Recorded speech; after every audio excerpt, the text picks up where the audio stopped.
Hi champ, hope you are doing great. Welcome to my channel. अगर first time मेरे channel पर आए हैं तो प्रीवियस वीडियोस का लिंक ऊपर राइट साइड कॉर्नर पे शो कर रहा होगा. प्लीज़ चेक आउट दोस्त फॉर प्रीवियस चैप्टर्स. अगर किसी पर्टिकुलर ऑप्शन के लिए आपको ये वीडियो शो कर रहा है तो डिस्क्रिप्शन में ऑप्शन के साथ स्टार्ट टाइम और एंड टाइम मैंने मेंशन किया है, तो डायरेक्टली आप वो ऑप्शन पे जा सकते हैं. और ये जो डिटेल्स आपको शो कर रहा है ये मेरा चैनल और फ्रीलांसिंग का नाम है. तो अगर आपको ऑटोकैड रिलेटेड कुछ भी काम है तो आप स्क्रीन पे जो शो कर रहा है मेल आईडी उस पर आप कांटेक्ट कर सकते हैं आपका जो काम है उसके डिटेल के साथ. ट्राई करूँगा आपको रिलायबल प्राइस में आपको सर्विस प्रोवाइड करने के लिए. तो चलिए शुरू करते हैं. नेक्स्ट ऑप्शन हम देखेंगे इरेज. तो इरेज के लिए पहले हम एक स्केच क्रिएट करते हैं. मान लीजिए यहाँ पे मैंने एक रेक्टेंगल क्रिएट किया. तो रेक्टेंगल क्रिएट करने के बाद यहाँ पे मॉडिफाई विंडो पे जाके अगर हम ये इरेज को सिलेक्ट करते हैं तो ये हमको अभी क्या पूछ रहा है, सिलेक्ट ऑब्जेक्ट्स. तो अगर हम इसको सिलेक्ट कर रहे हैं तो अभी देखिए ये रेक्टेंगल पूरा का पूरा सिलेक्ट हो रहा है. तो सिलेक्ट करने के बाद हम क्या करेंगे, एंटर करेंगे तो वो रेक्टेंगल पूरा इरेज हो जाएगा. तो इसमें क्या हो रहा है, क्योंकि ये रेक्टेंगल हमारा सिंगल ऑब्जेक्ट है तो इरेज कमांड में ये पूरा रेक्टेंगल को as a single object select करके उसको इरेज कर रहा है. तो ये ऑलमोस्ट ट्रिम जैसा ऑप्शन है. लेकिन अगर हम ट्रिम देखेंगे तो ट्रिम में क्या होता है, अभी रेक्टेंगल हमने क्रिएट किया है तो एक ये देखिए ये and point two and point select करता है. जो भी ऑब्जेक्ट हम सिलेक्ट करेंगे ये and point two and point select करके उसको ट्रिम कर रहा है. लेकिन अभी इरेज में क्या हो रहा है, अगर हम इरेज कमांड सिलेक्ट कर रहे हैं और उसके बाद ये ऑब्जेक्ट को सिलेक्ट कर रहे हैं तो डायरेक्टली ये सिंगल ऑब्जेक्ट ही सिलेक्ट होके अभी अगर हम एंटर करेंगे तो वो इरेज हो जा रहा है.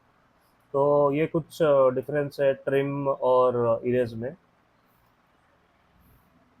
अभी हम क्या करेंगे, एक लाइन से एक क्लोज प्रोफाइल क्रिएट करेंगे. अभी हम अगर इरेज ऑप्शन सिलेक्ट करेंगे तो अभी देखिए ये एक एक लाइन को अभी ये सिंगल ऑब्जेक्ट की तरह डिटेक्ट कर रहा है. अभी अगर दूसरा लाइन भी सिलेक्ट करते हैं, तीसरा लाइन भी सिलेक्ट करते हैं, चौथा लाइन भी वो सिलेक्ट करते हैं तो ये अभी हर एक लाइन को एक एक ऑब्जेक्ट की जैसा ट्रीट कर रहा है. और अगर हम एंटर करेंगे तो ये पूरा का पूरा जो जितना भी हमने सिलेक्ट किया है वो इरेज हो जाएगा या फिर वो डिलीट हो जाएगा. और अभी हम क्या करेंगे, अभी इरेज का कमांड देखते हैं. अभी अगर हम मॉडिफाई विंडो पे जाके इरेज पे क्लिक करते हैं तो यहाँ पे क्या आ रहा है, इरेज ही आ रहा है. तो एस्केप करेंगे. अभी इरेज के लिए टाइप करेंगे फर्स्ट लेटर कौन सा है, ई. देन ई में डायरेक्टली यहाँ पे इरेज आ जा रहा है. तो ई अगर एंटर कर लेते हैं तो अभी हमारा जो इरेज कमांड है वो हाईलाइट होगा या फिर सिलेक्ट हो जाता है. फिर जो भी ऑब्जेक्ट हमको इरेज करना है वो सिलेक्ट करने के बाद हम अगर एंटर क्लिक करते हैं तो जितना भी हमने सिलेक्ट किया हुआ रहेगा वो इरेज हो जाएगा. अभी कंट्रोल जेड करते हैं तो इरेज के लिए क्या कमांड होगा, ई देन एंटर. अभी इरेज हाईलाइट अपना इरेज ऑप्शन सिलेक्ट हो गया. फिर जो ऑब्जेक्ट हमको हाइड या फिर जो ऑब्जेक्ट हमको डिलीट करना है उसको सिलेक्ट करना है, उसके बाद एंटर. तो ये हो गया आपका इरेज कमांड. तो इसको अब स्केच को करते हैं डिलीट. देन नेक्स्ट ऑप्शन क्या है, नेक्स्ट ऑप्शन है एक्सप्लोर.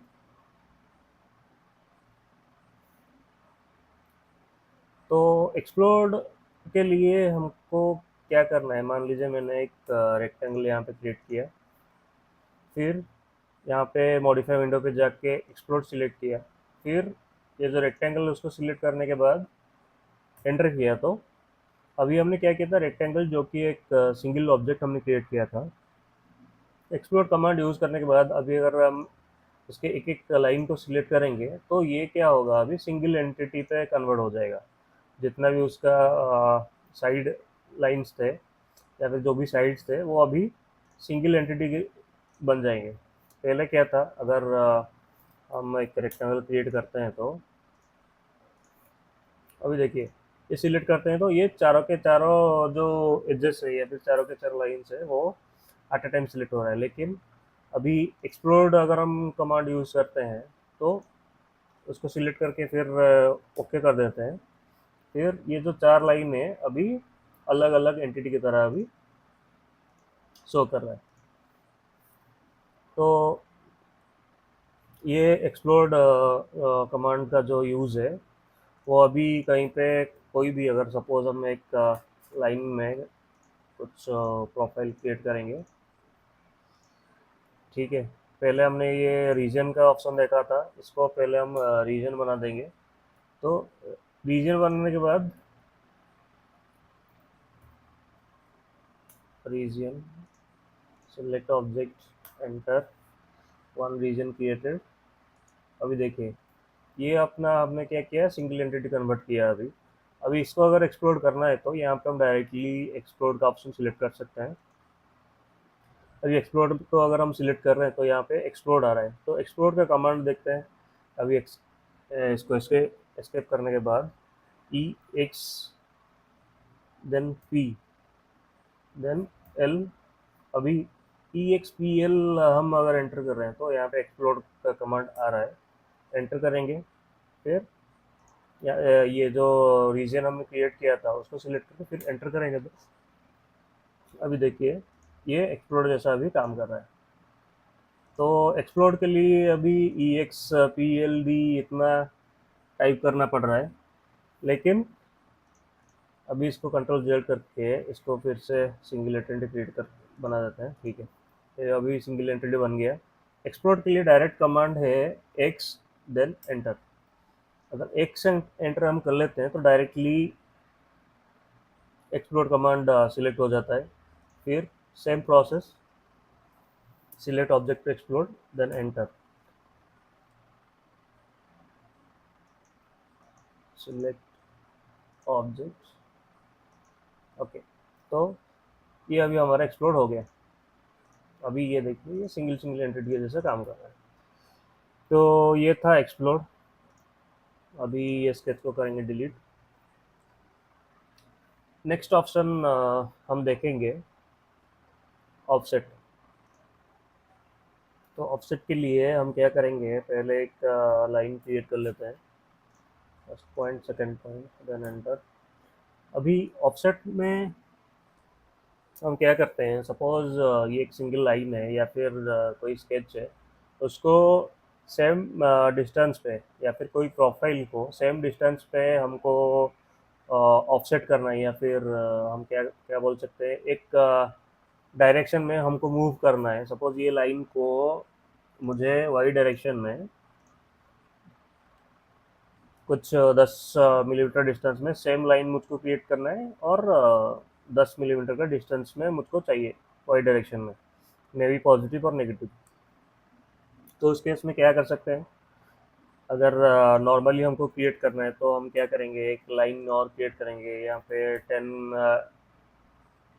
10 एंटर करेंगे। फिर यहाँ पे जो लाइन जो एंड पॉइंट है उसको ट्रैक करके फिर यहाँ पे क्लिक कर देंगे, तो ये लाइन हमारा आ गया। लेकिन फिर ये भी लाइन है, इसको डिलीट करना है, ठीक है। तो ये अभी 10 और 10 20 हो गया। तो 20 डिस्टेंस में हमने इस लाइन को अभी ऑफसेट किया। लेकिन हम अगर यहाँ पे ऑफसेट का ऑप्शन डायरेक्ट यूज़ करते हैं तो यहाँ पे क्या आ रहा है, ऑफसेट स्पेस में ऑफसेट डिस्टेंस। तो पहले क्या करेंगे, सपोज 10 mm में चाहिए, अभी 10 करके एंटर करेंगे, ऑफसेट डिस्टेंस हमने दे दिया। अभी क्या पूछ रहा है, सिलेक्ट ऑब्जेक्ट टू ऑफसेट।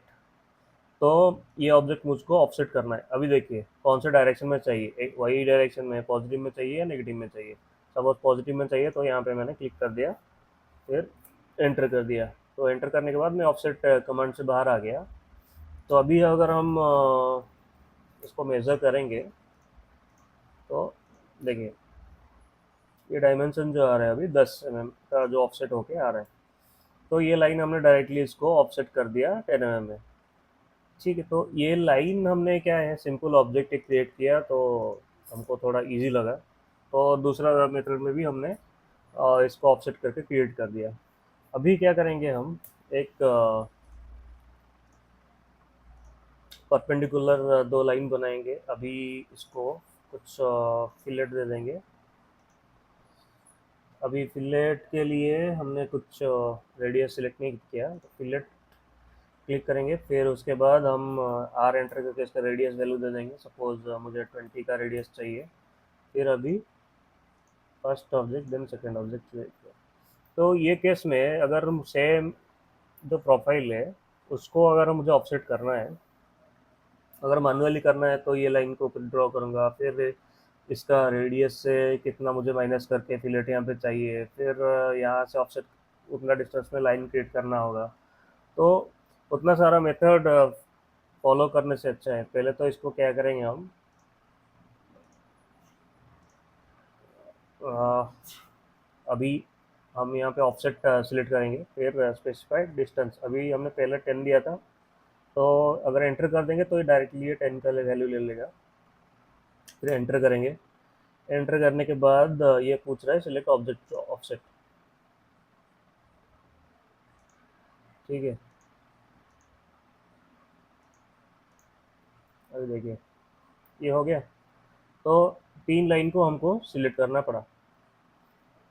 अभी डायरेक्टली विदाउट एनी कैलकुलेशन ये पूरा लाइन जो है अभी ऑफसेट हो गया। अभी हम अगर मेज़र करेंगे पूरा डिस्टेंस, यहाँ पे ये 10 हो गया। फिर एंटर करेंगे तो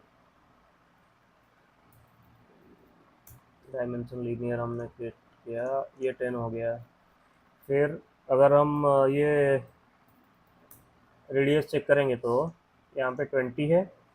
फिर ये वाला रेडियस अभी हो गया 10, जो कि अभी 10 mm में माइनस होके यहाँ पे आ गया। तो कुछ हमको कैलकुलेट करना नहीं पड़ा, डायरेक्ट ऑफसेट कमांड में सेम जो प्रोफाइल है हमने 10 mm का ऑफसेट दे दिया। तो इस टाइप का कुछ प्रोफाइल आपको ऑफसेट करना है तो डायरेक्टली यहाँ पे ये ऑफसेट ऑप्शन हम यूज़ कर सकते हैं। ऑफसेट ऑप्शन यूज़ करके जो प्रोफाइल आपको कुछ डिस्टेंस में ऑफसेट करना है आप कर सकते हैं। तो ऑफसेट के लिए अभी कमांड देखते हैं। ऑफसेट का अभी टाइप करेंगे ओ, देन ओ में डायरेक्टली आ जा रहा है तो ओ एंटर। तो ऑफसेट के लिए क्या हो गया, कमांड ओ देन एंटर, पहले ओ देन एंटर, तो ऑफसेट हो गया। अभी कुछ लाइन क्रिएट करते हैं। पहले एस्केप करेंगे। ऑफसेट के लिए क्या कमांड हुआ, O then enter. Then offset के लिए क्या पूछ रहा है, specify offset distance. Offset distance के लिए अभी हम देंगे suppose 20, then enter. Select object to offset, first हमने ऑब्जेक्ट सिलेक्ट किया। देन सेकंड, कौन से डायरेक्शन पे आपको चाहिए वो डायरेक्शन में कर्सर को मूव कीजिए। फिर एंटर कीजिए। ओके, वो enter. Specify distance 20 enter. Select object, first point हमने सिलेक्ट किया। देन कौन सा डायरेक्शन में चाहिए वो डायरेक्शन में कर्सर करके क्लिक कीजिए। तो क्लिक करने के बाद आपको जो ऑफसेट लाइन आपको चाहिए या फिर ऑफसेट स्केच चाहिए वो क्रिएट हो जाएगा। फिर आप ये मेजर कर सकते हैं वो डिस्टेंस कितना आपने ऑफसेट दिया है। डिलीट। तो ये था ऑफसेट ऑप्शन, अभी इसको करेंगे हम डिलीट। उम्मीद है आपको अच्छे से समझा पाया। अगर कुछ डाउट है तो कमेंट पे लिखिए। और वीडियो से कुछ सीखने को मिला तो वीडियो को लाइक और चैनल को सब्सक्राइब कीजिए। और कुछ ऑटो के रिलेटेड काम है तो स्क्रीन पे शो कर रहा मेल आईडी पे डिटेल्स भेजिए, तो फिर मैं आपको मेरे ईमेल आईडी से रिप्लाई कर पाऊँगा। तो फिर मिलते हैं नेक्स्ट वीडियो पे।